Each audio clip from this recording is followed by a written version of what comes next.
आज हम नया चैप्टर चालू करेंगे that is columns and struts. तो पहले हम समझते हैं कि कॉलम क्या होता है और स्ट्रट्स क्या होता है। तो देखिए, ए मेंबर ऑफ स्ट्रक्चर और बार which carries an axial compressive load is called the strut.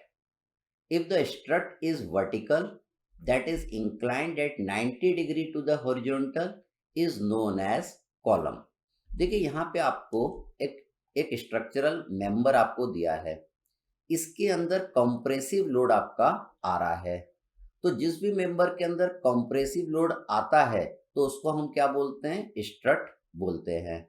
तो ये मेंबर आपका हॉरिजॉन्टल भी हो सकता है और ये मेंबर आपका इंक्लाइंड भी हो सकता है।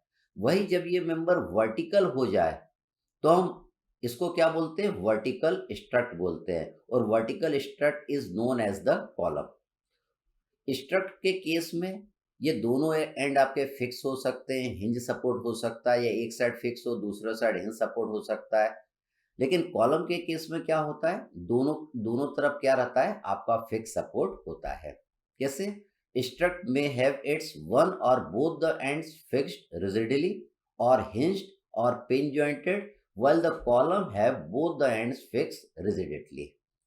तो हॉरिजॉन्टल रहेगा और कंप्रेसिव लोड आएगा, या इंक्लाइंड रहेगा और कंप्रेसिव लोड आएगा, तो उसको हम क्या बोलेंगे? स्ट्रट बोलेंगे। और अगर वही चीज आपकी वर्टिकल हो जाएगी, हॉरिजॉन्टल से अगर 90 डिग्री का एंगल बनाने लगेगी और अगर उसमें कंप्रेसिव लोड आ रहा है तो उसको हम क्या बोलेंगे? उसको हम कॉलम बोलेंगे। यहाँ पे देखिए कुछ और एग्जाम्पल मैंने दिखाए हैं। ये देखिए, ये आपको कॉलम नजर आ रहा है, ये वर्टिकल है और इसमें कंप्रेसिव लोड आएगा इसलिए कॉलम। यहाँ पे देखिए, ये आपका स्ट्रट है, इसके अंदर कंप्रेसिव लोड आएगा और ये क्या है? आपका इंक्लाइंड है। यहाँ पे भी मैंने एग्जांपल लिया, ये आपका कॉलम नजर आ रहा है आपको, और ये आपका जो इंक्लाइंड है जिसमें कंप्रेसिव लोड आएगा, that is known as strut. अब देखिए, हमें क्या करना है? हमें यहाँ पे क्रिपलिंग लोड निकालना है, बकलिंग लोड निकालना है, या क्रशिंग लोड निकालना है। तो क्रशिंग ये सब निकालने के लिए हम दो फॉर्मूले का यूज करते हैं। एक यूलर फॉर्मूले का यूज करते हैं, सेकंड हम रैंकाइन फॉर्मूले का यूज करते हैं। अगर कॉलम आपका लंबा है तो क्या होगा? कॉलम आपका क्रश नहीं होता है, वो बेंड हो जाता है। तो हम बकलिंग लोड और क्रिपलिंग लोड निकालते हैं, तो उसके लिए हम इल्यूलर फॉर्मूले का यूज करते हैं। तो इल्यूलर फॉर्मूला खाली लंबे कॉलम के लिए रहता है, जिसकी मदद से हम क्रिपलिंग या बकलिंग लोड निकालते हैं। और जो आपका रैंकाइन फॉर्मूला रहता है वो दोनों कॉलम के लिए रहता है, लंबे कॉलम के लिए भी रहता है और छोटे कॉलम के लिए भी रहता है। जब कॉलम आपका छोटा रहता है तो वो बेंड नहीं होता, उसमें बेंडिंग नहीं होती है, वो क्या हो जाता है? क्रश हो जाता है। तो पहले हम इल्यूलर फॉर्मूले से हम क्रिपलिंग लोड या बकलिंग लोड निकालना सीखेंगे। तो उसके लिए पहले हम कुछ एजम्पशंस लेके चलेंगे। तो पहले हम कुछ एजम्पशंस देख लेते हैं। तो देखिए, हमारा एजम्पशन क्या है? पहला एजम्पशन ये रहेगा, परफेक्ट स्ट्रेट कॉलम आपका रहेगा and the load is applied axial. Load आपका हमेशा एक्सियल लगेगा, आपका इंक्लाइंड लोड नहीं लगेगा। सेकंड जो हमारा एजम्पशन है, uniform cross section of the column throughout its length. Along the length आपका कॉलम का जो क्रॉस सेक्शनल एरिया रहेगा वो कैसा रहेगा? यूनिफॉर्म।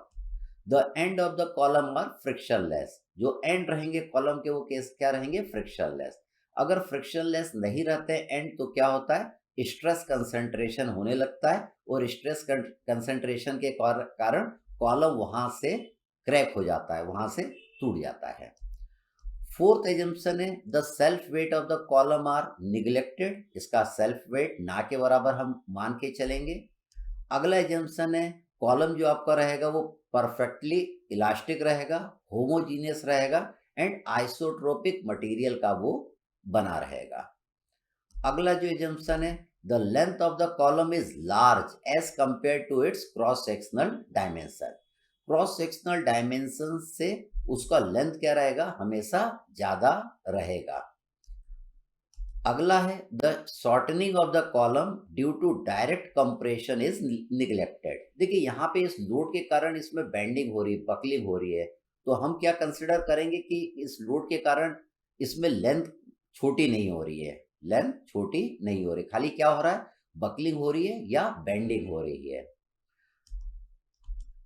अगला जो एजम्पशन है हमारा, the failure of the column occurs due to buckling alone. जो फेलियर हो रहा है कॉलम का किसके कारण हो रहा है, खाली बकलिंग के कारण हो रहा है या बेंडिंग के कारण ही खाली कॉलम का फेलियर हो रहा है। तो इतने एजम्पशन हमको ध्यान में रखना है। अब हम क्या कर रहे हैं, क्रिपलिंग लोड या बकलिंग लोड निकाल रहे हैं with the help of Euler formula. तो देखिए क्रिपलिंग लोड या बकलिंग लोड क्या होता है, पहले हम ये समझ लेते हैं। The maximum load at which the column tends to have lateral displacement or tends to buckle is known as buckling or crippling load।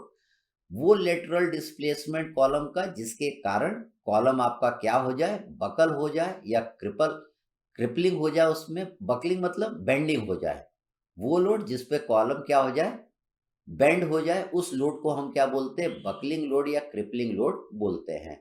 मतलब जब बेंड होगा कॉलम तो क्या होगा, उसमें लेटरल डिफॉर्मेशन होगा। वो लेटरल डिफॉर्मेशन किस तरीके से होगा, अभी मैं आपको वो दिखाऊंगा। तो देखिए हम फॉर्मूला इसका देख लेते हैं, यूलर फॉर्मूला। तो यूलर फॉर्मूला अपना क्या है, pi square E I upon L equivalent. L equivalent भी इसको बोलते हैं, एल इफेक्टिव भी अपन लोग बोलते हैं। तो इसकी वैल्यू मैं भी आपको बताऊंगा। तो इस वाले फॉर्मूले में पी आपका क्या है, क्रिटिकल लोड, या इसको हम बकलिंग लोड बोलेंगे या क्रिपलिंग लोड बोलेंगे। चूंकि यूलर फॉर्मूला लंबे कॉलम के लिए रहता है तो इसको हम क्रशिंग लोड नहीं बोल सकते। कॉलम जब छोटा रहता है तब क्रश होता है, लंबा रहता है तो क्या होता है, वो बेंड होता है। यहाँ पे ई क्या है, मॉडुलस ऑफ इलास्टिसिटी है। आई क्या है, it is the least moment of inertia of column. देखिए कॉलम किस एक्सिस के अबाउट बेंड होगा, सेंट्रोइडल एक्स एक्स एक्सिस के अबाउट होगा या सेंट्रोइडल वाई वाई एक्सिस के अबाउट होगा। जिस एक्सिस के अबाउट उसका मोमेंट ऑफ इनर्शिया कम आएगा, उस एक्सिस के अलावा उस एक्सिस के अलोंग कॉलम आपका बेंड होगा या बकल होगा। तो I is the value of least moment of inertia. L E अपना क्या है, it is the equivalent length of the column, या इसको effective length of the column हम बोलते हैं। तो देखिए बकलिंग किस तरीके से होती है, लेटरल डिफॉर्मेशन कॉलम का किस तरीके से होता है। ये देखिए यहाँ पे लेटरल डिस्प्लेसमेंट होता हुआ आपको कॉलम का नजर आ रहा है। इसको बोलते हैं बकलिंग, क्रिपलिंग या बेंडिंग ऑफ द कॉलम। इसमें आप ऊपर हम लोड लगा रहे हैं तो ये देखिए बेंड हो गया। इसकी लेंथ छोटी नहीं होनी चाहिए, क्या होना चाहिए, फेलियर किसके कारण होना चाहिए, खाली बकलिंग के कारण या बेंडिंग के कारण। फिर हम आगे बढ़ते हैं।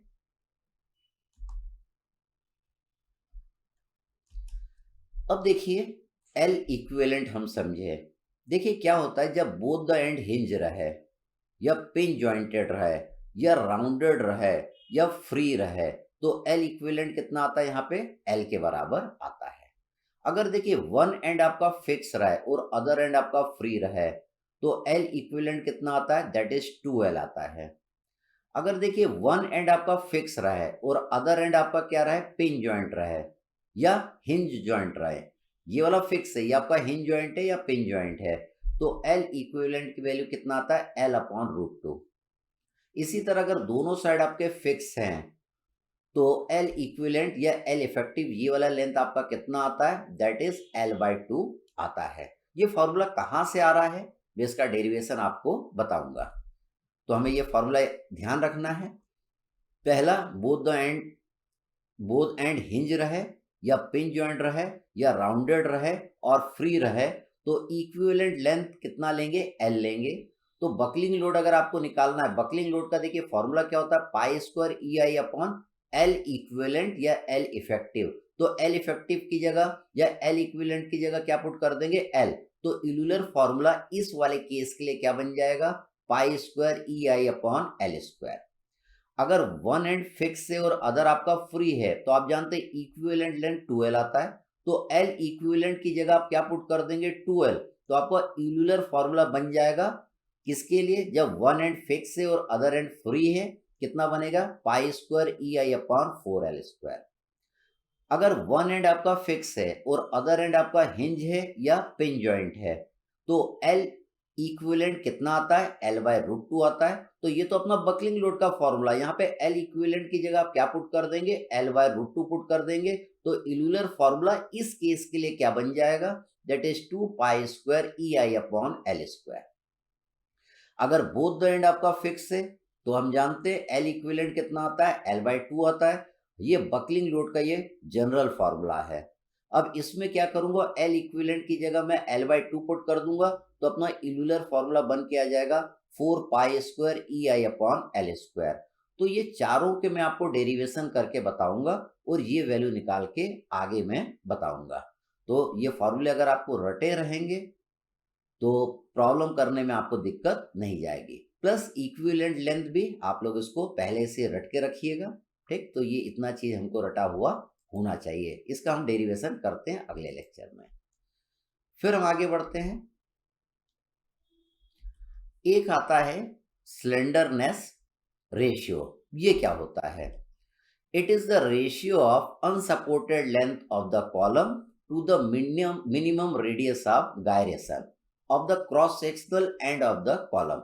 देखिए आप जानते हैं स्लेंडर रेशियो क्या बोल रहा है, ये L/K। L क्या है आपका, it is the unsupported length of the column. K क्या है, radius of gyration. K is the radius of gyration. ये आपने किस में पढ़ा था, मैकेनिक्स में पढ़ा था। अगला आता है बकलिंग फैक्टर।